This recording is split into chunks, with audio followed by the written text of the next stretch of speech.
Hey everyone, so recently I received some cubes from MoYu, mostly for the testing of the AoChuang 5x5. So it's very exciting to get selected for this, so thanks to MoYu for sending me all the stuff. I'm going to go through some of the cubes we're kind of more familiar with, and then I'll go to some of the newer stuff that I received in this package, because I got plenty more than just the AoChuang. So, first off, I guess we'll start with this. So I think most people know my opinions on the MoYu skewb at this point, and I'm not a fan. It's, to me, still very clicky and springy. This is no better than the one that I had before.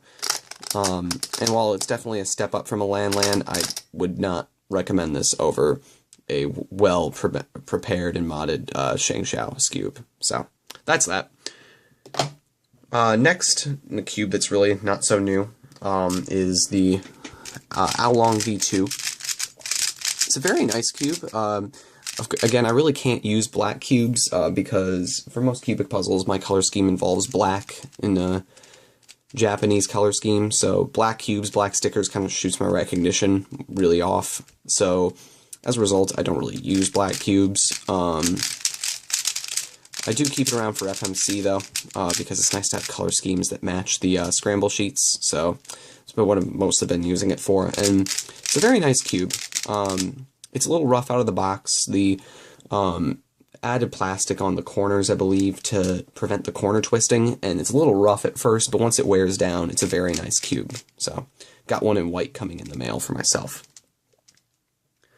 Also, in cubes that are old, we have the Aosu. I thought this was actually a new Aosu version first when I got it, because the stickers are much different than they used to be. You can see here that these stickers are disproportionate, kind of like the AoChuang, as you notice, because the actual AoChuang outer layer is, I believe, a bit smaller than the inner layers. Here, there's no difference in the size of the layers, but the stickers are definitely thinner on the edges than they are on the inside.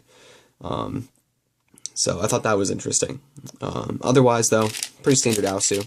Turns a lot better than mine, though. Kind of sad that it's in black and I really can't use it for speed, but oh well. Now for cubes that are new, we have the YJ Guanlong. This one is incredibly cheap. It's $4 on the cubicle, under $3 most international stores, which is very cheap. I've been using this for FMC, as you can tell by my insertion stickers on it. And it functions great for that. I mean, if you need a bunch of cubes just for cheap, for teaching people how to solve a cube, it's way, way beyond anything that they will find in, typical store-bought cubes. So, I highly recommend it for that. I would highly recommend if you just need cubes for FMC, if you, want to use insertion stickers and don't want to get gunk from, like, your stickers onto your real cube stickers. Great for that. I don't really recommend it for multi-blind, though, sadly. I was kind of hoping this would be, like, the cheapo multi-blind cube, but corner twisting is way too prevalent on this cube when I have been speed solving it.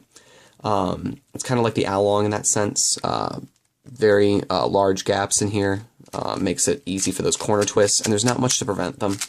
I haven't used any of kind of the intermediate level YJ cubes, like the Sulong or anything like that, but I have used my Qilong, and those, I guess, those intermediate levels, I guess I would recommend more if you're looking for a multi-blind cube, just to avoid corner twisting.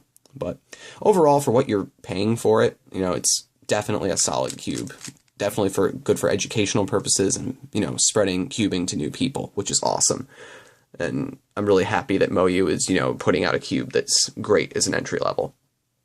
Alright, so now on to new stuff. First big one is the MoYu Pyraminx. And I was definitely very pleased with this puzzle out of the box.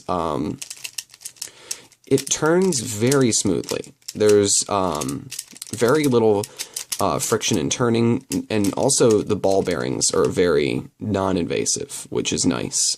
I won't pretend like I'm any good at Pyra, but I definitely believe that my times have gotten better as a result of this puzzle, which is cool. And yeah, it's definitely a step up, especially if you have not modded your ShengShao. I would definitely buy this. If you have a modded ShengShao, I would have some caution. It definitely feels like a lot of modded ShengShaos of my friends that I've tried, and you might be disappointed if you're looking for something new. That being said, it's out of the box just about as good as a modded ShengShao, so if you are looking for something new, I would definitely recommend it, and you never know what the potential of this puzzle might be. Not that I can really say much about Pyraminx, so that's about all I'll say with my limited expertise of this puzzle. And lastly, we have the 5x5. This puzzle is, as we know, it's got somewhat mixed reviews. Initially, people were very skeptical about it, and it's kind of been more favorable recently. I haven't toyed around with this much because I am just prepared to sell it after I get my white AoChuang, because again, black isn't really doing much for me. But out of the box, it seems a little tight. I haven't done much to adjust with it, but after doing some solves on very tight tensions, I do notice it getting quite better. I think the tight tensions have helped it break in a bit better. My times, I guess, I have timed myself on this puzzle, and despite not being my color scheme, I'm right around my times that I was before, so I would expect that with some more practice and adjusting to my turning styles that I would have some drastic improvement on 5x5 as a result of this cube, which is great. I haven't really noticed much in terms of like popping or like, you know, pieces locking, layers locking, what I've noticed other people saying, but that might be due to the tighter tensions that I'm using, so if you want to avoid that, then I would stick to tighter tensions. But otherwise, it's definitely a very great cube, as everyone pretty much knows by now, and I'd highly recommend getting one if you haven't done so already, and if you're into 5x5.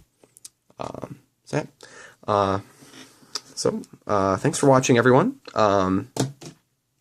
Until next time, take it easy.